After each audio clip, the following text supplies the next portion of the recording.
He served his country with pride. But when he came home with a dream and a secret family recipe, every restaurant shut him down. They laughed. They told him to get real. But this veteran didn't give up. Instead, he turned his rejection into something no one saw coming. Now, his name is known in kitchens across the country. Welcome to Uplifting Moral Stories. Stories that heal, inspire, and empower. After 12 years of serving overseas, John Harris came home with nothing but a suitcase and a dream. He didn't want a desk job, didn't want pity. What he wanted was to share something his grandmother taught him when he was just a boy. A recipe. Spicy, sweet, soulful. A dish that reminded him of home when he was sleeping in tents across the world. And now, he was ready to serve it. To the world. He started small. Knocked on the doors of local diners, cafes, fancy restaurants. "Just taste it," he'd say, his voice steady, hopeful. But each time he got the same look. A smirk, a shake of the head, and the sting of rejection. "It's too different. It won't sell. People want fast, not homemade." Some didn't even bother to try it. At night, he would sit alone, cooking the same recipe, hoping someone he would believe in it, but nobody did. And every no, every door slammed in his face, was starting to sound like defeat, until one cold evening, something deep inside him said, "If they won't serve it, I will." He didn't have a business degree, didn't have investors.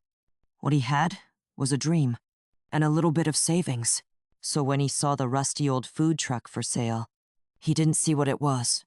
He saw what it could be. He bought it that same day, and spent every night sanding, painting, fixing. By day, he worked odd jobs. By night, he rebuilt his future, one bolt at a time. Opening day came, no line, no hype, no influencers. Just one man, and a steaming pot of his grandmother's recipe. He parked outside a construction site, the kind of place where people worked hard and ate even harder. "First bite's free," he said, handing out samples with a soldier's discipline and a dreamer's heart. And when they tasted it, something changed. One guy came back, then two. Then the line started to form. Word started to spread, not through billboards, but mouths, tasty boots, hearts. "This tastes like home. Reminds me of my mom's Sunday meals. Where has this been all my life?" Then, a local food blogger posted about it. "Veterans Food Truck is serving up more than just meals, it's serving soul." And just like that, John wasn't invisible anymore. The truck didn't just serve food, it served memories, comfort, healing, and every bite told a story. Of a boy raised by his grandmother. Of a soldier who never forgot what home tasted like. Soon, Mama Harris's kitchen wasn't just popular, it became a local legend. People lined up before it opened. Social media couldn't get enough. Even a local news station came out to feature it.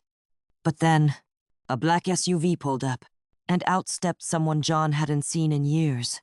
It was Marcus Langston, the owner of one of the city's trendiest restaurants. The same man who once laughed in John's face. Now standing in front of his truck smiling. "John," he said, shaking his hand. "Imademistake." He offered John a deal. A partnership.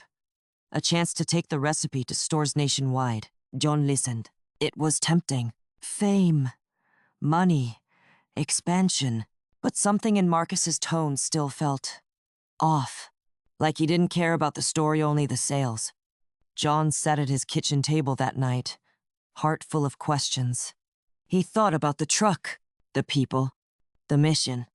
He could sell out now, or stay true to what he'd built. Then he remembered his grandmother's words. "If it feeds the soul, it'll never go out of style." The next day, John called Marcus and said 2 words, "Thank you." But no, instead, he had a bigger idea. One that didn't just sell food. It shared a legacy. John's decision wasn't easy, but it was right.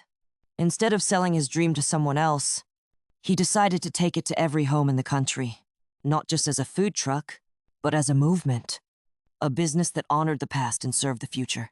His recipes frozen, fresh, and ready to go began appearing in grocery stores nationwide. From small town kitchens to big city dining tables, John had turned his grandmother's legacy into something bigger than he ever imagined. But it wasn't just about the food. It was about family, about keeping that sense of belonging alive.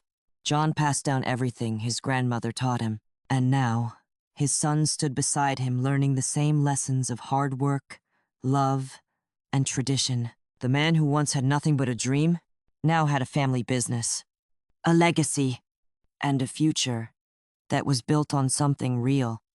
It wasn't the fame or fortune that mattered most. It was the people he served, the families, the workers, the veterans who were just like him.